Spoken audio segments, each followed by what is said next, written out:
Hello दोस्तों, स्वागत है आपका हमारे यूट्यूब चैनल में। तो देखिए, दिल्ली सल्तनत में चर्चा कर रहे थे मोहम्मद बिन तुगलक की, और मोहम्मद बिन तुगलक के बारे में आप लोग पढ़ चुके हैं। इसके बाद जो है अगले दिल्ली सल्तनत के सुल्तान बन रहे हैं, जो मोहम्मद बिन तुगलक के चचेरे भाई थे और गियासुद्दीन तुगलक के भाई रज्जब के पुत्र थे, जिनका नाम था फिरोज शाह तुगलक। वैसे फिरोज शाह तुगलक का मूल नाम जो है कमालुद्दीन फ़िरो था, और इनकी जो माँ थी वो जो है पंजाब के जो है एक राजा की बेटी थी, और उनका नाम था बीबी नैला या बीबी जैला नाम मिलता है, वो उनकी माँ का नाम था। तो देखिए, फिरोज शाह तुगलक के बारे में जो है उसने क्या क्या कार्य किए, और उसने मोहम्मद बिन तुगलक द्वारा जो किए गए थे कार्य, उनका जो है उसने किस तरह उनको समाप्त भी किया। जैसे उसने किसानों को जो ऋण दिया गया था मोहम्मद बिन तुगलक द्वारा, उनको समाप्त किया। उसने जो है 24 करों को समाप्त करेगा, केवल 4 कर लगाएगा, जजिया, जकात, खुम्स और खराज। और यही पहला सुल्तान होगा जिसने ब्राह्मणों पर भी जजिया कर लगाया था। ठीक है, क्वेश्चन आता है कि ब्राह्मणों पर जजिया कर लगाने वाला कौन सुल्तान है, तो वो है फिरोज शाह तुगलक। और यही सुल्तान होगा जिसने कि सर्वाधिक नहरों का निर्माण करवाया था। तो हमने पीछे आपको पढ़ाया था, यदि आ जाए नहरों का निर्माण कराने वाला पहला सुल्तान कौन था, तो आप लोगों ने क्या पढ़ा था वहाँ पे? गियासुद्दीन तुगलक नहरों का निर्माण करवाया था। लेकिन आ जाए सर्वाधिक नहरों का निर्माण किसने करवाया था, तो वो था फिरोज शाह तुगलक। 5 नहरों का निर्माण करवाएगा। कौन कौन सी नहरें होंगी उनकी चर्चा करेंगे। फिर उसने जो है जब सिंचाई की व्यवस्था की, नहरें निर्मित करवाए, एक टैक्स भी लगाया था सिंचाई का, जिसे हाबे सर्व कहा जाता था, जो कितना लिया जाता था उसकी चर्चा करेंगे। सर्वाधिक नगरों की स्थापना करने वाला भी कौन है? फिरोज शाह तुगलक। यानी इसने सर्वाधिक नगर भी स्थापित किए थे। जैसे जौनपुर आप लोग पढ़ेंगे, तो जौनपुर नगर का निर्माण भी किसने करवाया था? फिरोज शाह तुगलक ने। किसके नाम से करवाया था? तो अपने चचेरे भाई जौना खां। और जौना खां किसका नाम था? मोहम्मद बिन तुगलक का नाम था ना, उसके नाम पर जो है जौनपुर नगर की स्थापना की थी। दिल्ली में फिरोज शाह कोटला नामक शहर बसाया, उसको अपनी राजधानी बनाया था। ठीक है, उसने अशोक द्वारा जो है दिल्ली टोपरा, दिल्ली स्तंभ लेखों को भी जो है गढ़वा करके कहाँ पे स्थापित करवाया? दिल्ली में स्थापित करवाएगा। ठीक है, कई बाग लगवाएगा, उनकी भी चर्चा करेंगे। जो है बागों का भी निर्माण करवाएगा। तो ये ऐसा सुल्तान है। कई विभाग स्थापित करेगा, दीवान खैरात, दीवान एक दास विभाग स्थापित करेगा, दीवान बंदगान नामक दास विभाग भी स्थापित करेगा। ये सब सारे कार्य जो है फिरोज शाह तुगलक के होंगे। और फिरोज शाह तुगलक ने भी एक अपनी आत्मकथा लिखी। याद जाए, दिल्ली सल्तनत का कौन सा सुल्तान है जिसने अपनी आत्मकथा लिखी? वो होगा फिरोज शाह तुगलक। किस नाम से? तो फुतवात फिरोज शाही के नाम से। और इसी के दरबार में जो इतिहासकार भी रहते थे, जिनका नाम आप लोगों ने पढ़ा था, जियाउद्दीन बर्नी, जिन्होंने भी 2 किताबें का इनका उल्लेख है, तारीख फिरोज शाही और फतवाए जहांगीर। तो चलिए चर्चा कर लेते हैं। चर्चा करने से पहले कुछ क्वेश्चन पीछे के पूछ लेते हैं। बताइए, अच्छा, होली और दीपावली के त्यौहार में कौन सा सुल्तान भाग लेता था? हिंदुओं के त्यौहार तो मोहम्मद बिन तुगलक भाग लेता था ना। मोहम्मद बिन तुगलक ने अपनी राजधानी दिल्ली से कहाँ बनाई थी? दौलताबाद या देवगिरी को बनाई थी। तो देवगिरी का अन्य नाम क्या था? कुतुबुल इस्लाम भी कहते हैं ना। सांकेतिक मुद्रा का प्रचलन किया था।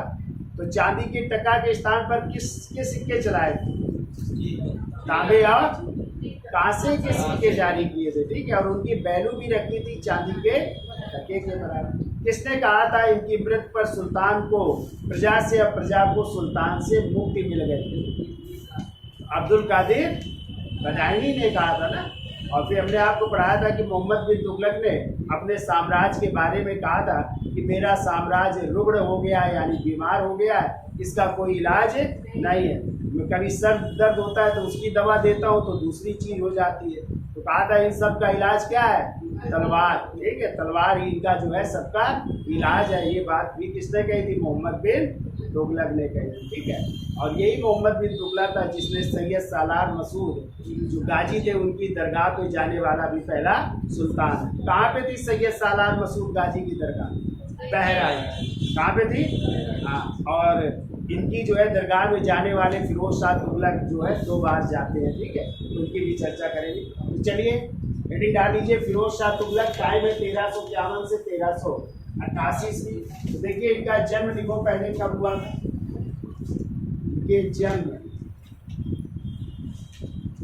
हुआ था 1309 ईस्वी में। 1309 ईस्वी में जन्म हुआ था। ठीक है। मूल नाम लिखो, क्या नाम था? मूल नाम लिखिए कमालुद्दीन फीरो नाम था इसका। कमालुद्दीन फीरो, ये मूल नाम था इनका। यदि आ जाए पिता का नाम क्या था?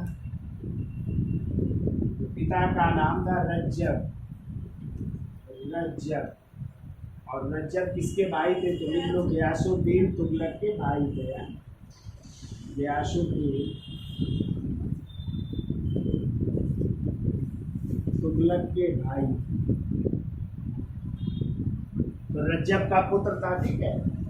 माँ का नाम क्या था इनकी? तो माँ का नाम जैसे मैं बताया पंजाब की महिला थी जिनका नाम था बीबी जैला। बीबी जैला, या कहीं कहीं बीबी नैला भी मिल जाता है।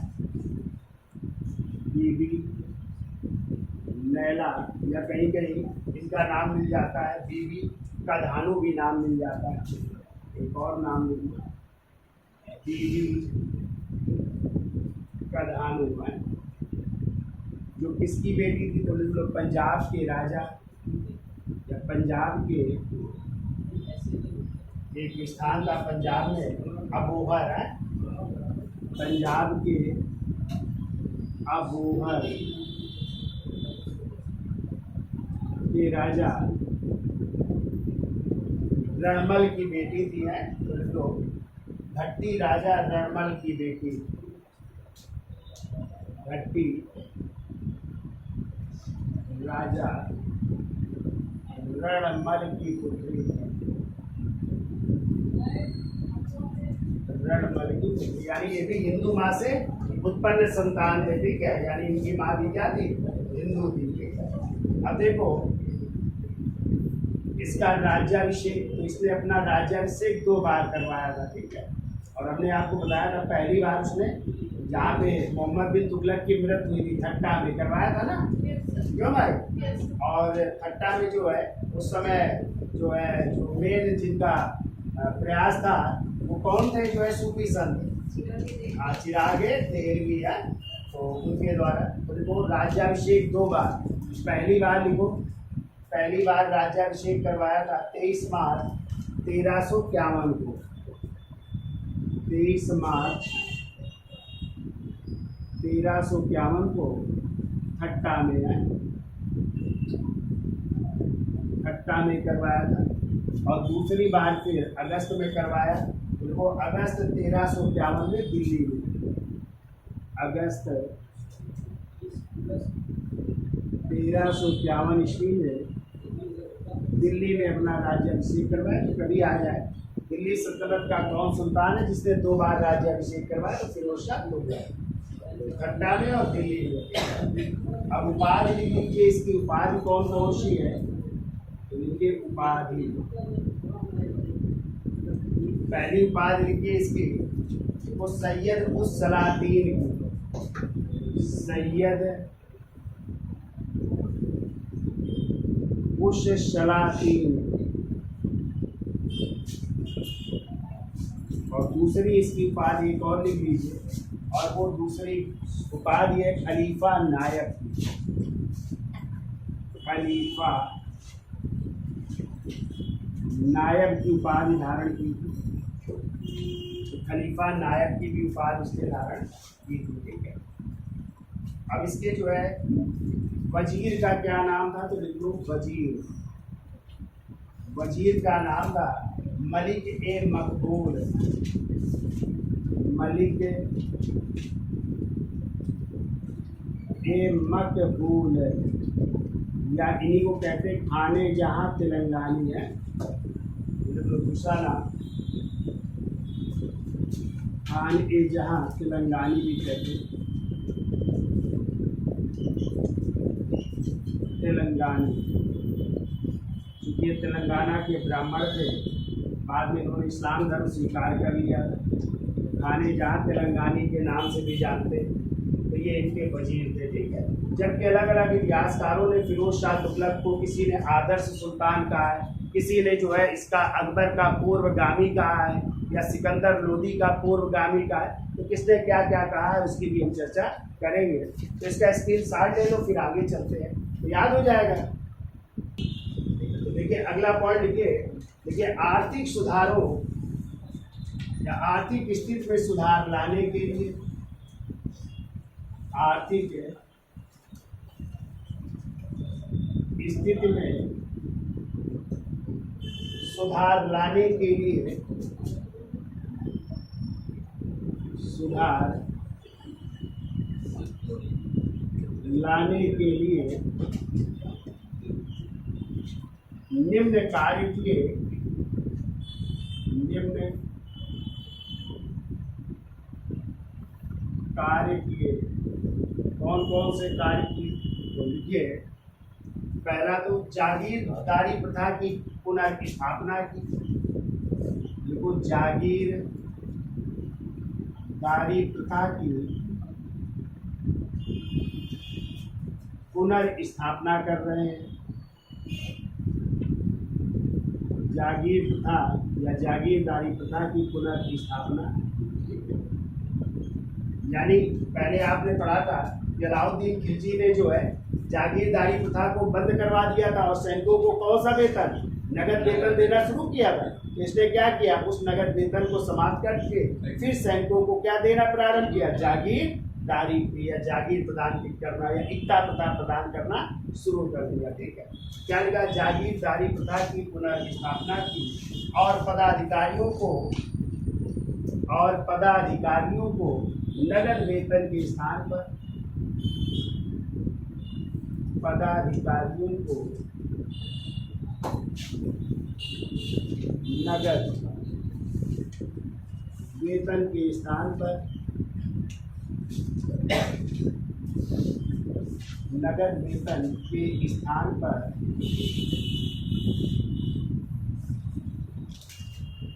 जागीरें दी जाने लगी, जागीरें दी जाने लगी। तो पुनः जो है जागीरें दी जाने लग रही है, जो अलाउद्दीन खिलजी ने बंद करवा दी थी, ठीक है। दूसरा लिखो, दूसरा लिखिए, फिरोज शाह तुगलक ने, तो आप लोगों ने पीछे पढ़ा था मोहम्मद बिन तुगलक ने किसानों को ऋण दिया था, कृषि ऋण, जिसे तकावी या सोनधर ऋण दिया था। तो जो ऋण दिया था अब किसान दे नहीं पा रहे थे, तो उसने क्या कर दिया, माफ करवा दिया, ठीक है। यानी किसानों का ऋण क्या कर दिया, माफ कर दिया, किसने, फिरोज शाह तुगलक ने। तो देखो फिरोज शाह तुगलक ने किसानों को तकावी और किसानों के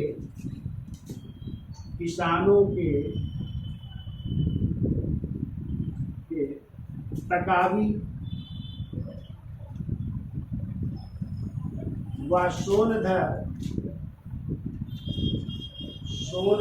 ऋण को माफ कर दिया, सोनधर ऋण को माफ कर दिया। तो किसने दिया था, मोहम्मद बिन तुगलक ने, उसको इसने माफ कर दिया, ठीक है।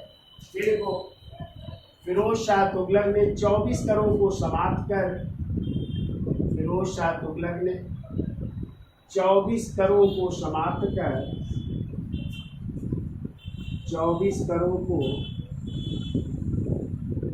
समाप्त कर केवल 4 कर लगाए, केवल 4 कर लगाए। कौन से 4 कर, तो दिल्ली सल्तनत में 4 कर चलते रहे।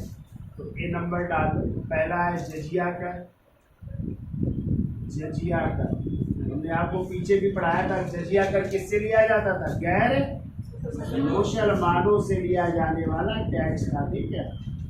गैर मुसलमानों से लिया जाने वाला टैक्स, यानी मुसलमानों को छोड़कर बाकी सभी लोगों से उनकी सुरक्षा के बदले लिया जाने वाला कर था या टैक्स था, ठीक है। तो गैर मुसलमानों से लिया जाने वाला कर, ये कहलाया जजिया कर है। 3 नंबर डाल लो, देखो जकात, जकात कर, और ये धार्मिक कर था, धार्मिक कर था। और ये किससे केवल लिया जाता था? केवल मुसलमानों से है, देखो केवल मुसलमानों से उनकी आय का, उनकी आय का 40वां भाग, या कह सकते 2.5% लिया जाता है, ठीक है। यानी केवल मुसलमानों से लिया जाने वाला ये धार्मिक कर था, जो उनकी आय का कितना था? 40वां भाग या 2.5% लिया जाता था, ठीक है। फिर एक तो खराज, सी नंबर डाल लीजिए, खराज। और ये भूमि कर था, ठीक है, भूमि कर, जो पैदावार होती थी उसका लिया जाता था। तो हमने आपको पीछे पढ़ाया था कि दिल्ली सल्तनत के 2 सुल्तान हैं जिन्होंने उपज का आधा लिया था, अलाउद्दीन खिलजी और मोहम्मद बिन, नहीं तो 33% तक लिया जाता था, ठीक है। तो खराज हो गया सी।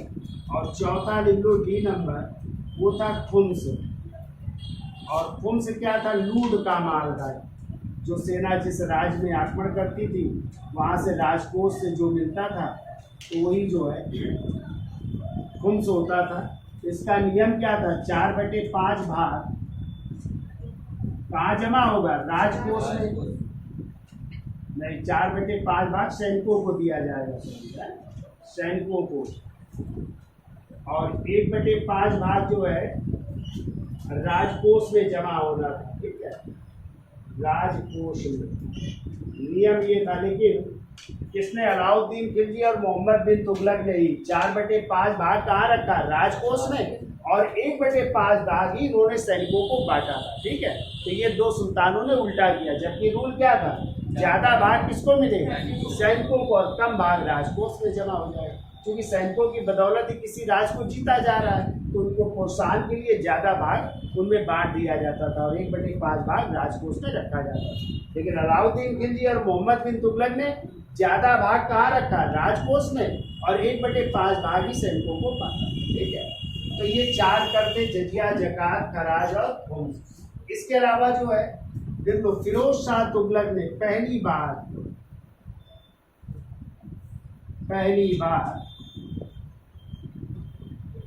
ब्राह्मणों पर भी जजिया कर लगाया। ये पहला सुल्तान है जो ब्राह्मणों पर भी जजिया कर लगाता है, जबकि इससे पहले ब्राह्मण जो है जजिया कर से मुक्त थे। पहली बार ब्राह्मणों पर जजिया कर लगाया,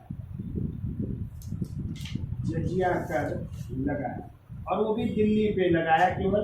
लेकिन फिर वहाँ के जो है ब्राह्मणों ने जो है जब याचना की कि नहीं, हम नहीं देने के दे सकते हैं, तो फिर बाद में इसको वापस भी ले लिया गया था, कुछ समय के लिए लगाया गया था, ठीक है। लेकिन याद रखना है आपको, पहली बार ब्राह्मणों पर जजिया कर किसने लगाया? तो क्या बताएंगे? फिरोज शाह तुगलक ने, ठीक है। तो इसका स्क्रीनशॉट ले लो और फिर आगे चलते हैं, तो याद हो जाएगा इतना। चलिए आगे लिखिए, फिरोज शाह तुगलक ने, ऐसे नहीं किया करो 60 है। फिरोज शाह तुगलक ने 5 नहरों का निर्माण करवाया, और सिंचाई के लिए कितनी नहरें? 5 नहरों का निर्माण करवाया, जिसका उल्लेख कहाँ से मिलता है? ये भी पूछा गया था एग्जाम में, है देखो, जिसका उल्लेख याहिया बिन अहमद सरहिंदी की पुस्तक याहिया बिन अहमद सरहिंदी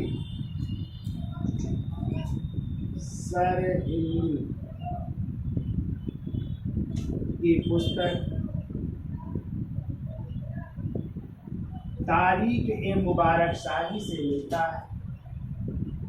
तारीख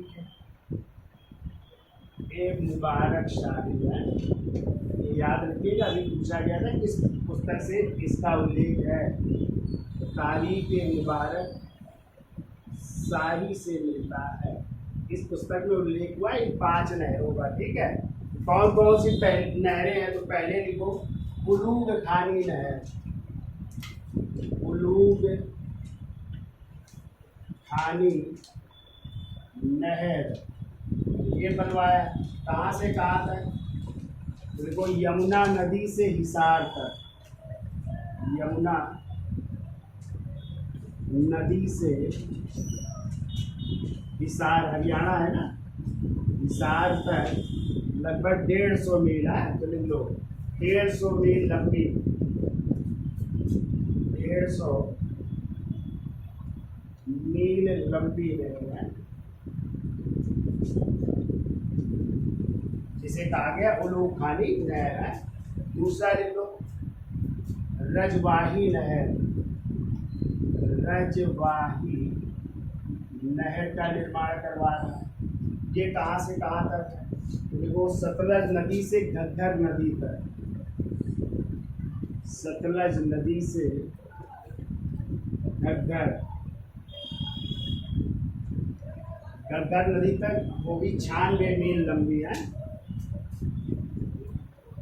96 मील लंबी नहर। ये दूसरी नहर हो गई। तीसरी लिखी देखो सिरमौर की पहाड़ी से लेकर, सिरमौर की पहाड़ी से लेकर सिरमौर की पहाड़ी से लेकर झांसी तक की नहर। झांसी मेरठ के पास पड़ता है, तो झांसी तक की नहर तीसरी नहर ये बनवाई गई। चौथी लिख लो घग्गर से, घग्गर नदी से फिरोजाबाद के पास हिरनी खेड़ा, घग्गर नदी से फिरोजाबाद तक या फिरोजाबाद के हिरनी खेड़ा गांव,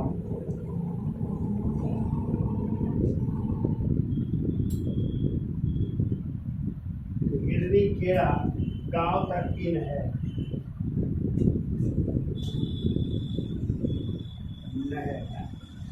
और 5वीं लिख लो यमुना से फिरोजाबाद,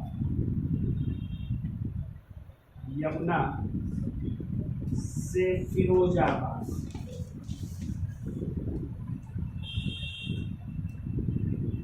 ये 5 नहरों का निर्माण करवाया किसने? फिरोजशाह तुगलक। जिसका उल्लेख किसमें हुआ है? तो याहिया बिन अहमद सरिंदी की पुस्तक किसमें? तारीखे मुबारक शाही। ये 5 नहर है। तो सबसे लंबी यदि आ जाए कभी तो क्या मारोगे? उलूग खानी नहर। फिर रजवाही नहर जो 96 मील है, वो 150 मील लंबी है। कहाँ से कहाँ तक है ये? तो यमुना से हिसार तक है। रजवाही सतलज से घग्गर तक है। तीसरी है सिरमौर की पहाड़ी से झांसी तक। चौथी है घग्गर नदी से फिरोजाबाद के हिरनी खेड़ा गांव तक है। और 5वीं है यमुना से फिरोजाबाद। ठीक है, अब जब नहर बनवाई तो उसके लिए जो है क्या लगवाया? सिंचाई कर भी लगाया। और सिंचाई कर को क्या कहते हैं? हाबे सर्व, जो उपज का कितना 1/10 भाग लिया जाता था या 10% लिया जाता था। अगला पॉइंट देखो फिरोज शाह तुगलक ने सिंचाई कर, फिरोज शाह तुगलक ने सिंचाई कर, सिंचाई कर भाव ए सर्व, भाव ए सर्व लगाया, भाव ए सर्व लगाया, जो उपज का 1/10 भाग, जो उपज का 1/10 भाग था या उपज का 10% लिया जाता। ठीक है, अब देखिए कौन कौन से शहर बसा रहा है। तो पहले तो इतना लिख लो, इसका स्क्रीनशॉट ले लो तो इतना याद हो जाएगा। क्या लगाया? सिंचाई कर हाबे सर, जो कितना लिया जा रहा है? उपज का 1/10। अब कौन कौन से शहर बसा रहा है उसकी भी चर्चा कर लेते हैं। तो इसका स्क्रीनशॉट में तो फिर आगे चलते हैं।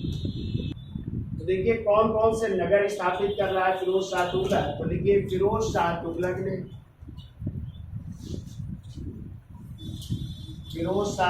ने हिसार शहर की स्थापना की। कामा फिरोजाबाद, सॉरी हिसार या लिख लो फतेहाबाद है। हिसार कामा फतेहाबाद ये स्थापित किए हरियाणा में है।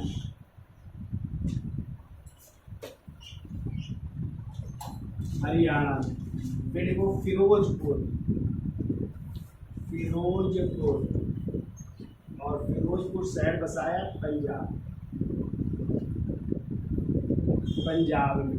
हिसार और फतेहाबाद लिख लो हरियाणा में, फिरोजपुर पंजाब में। फिर लिख लो जौनपुर अभी हम चर्चा करेंगे। जौनपुर ये शहर बसा रहा है और जौनपुर की स्थापना चाहे समझ लेते हैं यहाँ पे किसके नाम से, मोहम्मद बिन तुगलक, जिसका नाम क्या था, जौना खां। मोहम्मद बिन तुगलक का क्या नाम था, जौना खां के नाम से जो है जौनपुर नगर की स्थापना भी कर रहा है अपने भाई जौना खां के नाम से। ठीक है। इसके अलावा देख लो फिरोजाबाद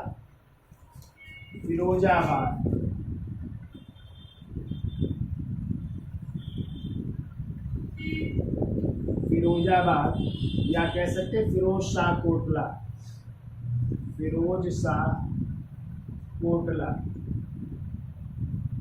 कहाँ पे, दिल्ली में है। और इसी फिरोजाबाद को क्या बनाया था, राजधानी भी है। राजधानी बनाई जा रही दिल्ली में। फिरोजाबाद या फिरोज शाह कोटला के नाम से राजधानी क्या बनाई गई, दिल्ली बनाई जा रही है। ठीक है। फिरोज शाह कोटला को जो है चिन्हों का नगर भी कहते हैं दिल्ली में। इसे चिन्हों का नगर भी कहते हैं। चिन्ह रहते थे यहाँ, तो चिन्हों द्वारा बसाया गया। ठीक है। फिर वो फिरोजपुर जो पंजाब में है, वो ये पूछा गया अभी एक बार, फिरोजपुर का जो है त्रिनगर भी कहते हैं, प्रिय नगर। और दूसरा इसका नाम पूछा जाता है अखारिनपुर किसे कहा जाता है। ठीक है। तो फिरोजपुर को अखारिनपुर के नाम से भी जाना जाता है,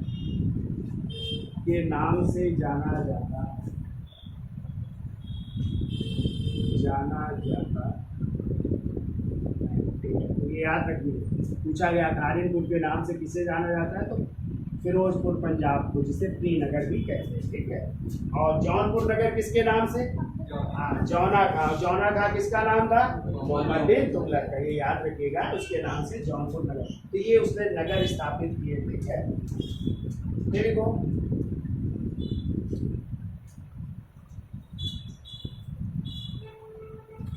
फिरोज शाह तुगलक ने देखो रोजगार विभाग की भी स्थापना कर रहा है। तो फिरोज शाह तुगलक ने रोजगार दफ्तर स्थापित किया। एक रोजगार यानी एम्प्लॉयमेंट ऑफिस है, रोजगार दफ्तर स्थापित किया।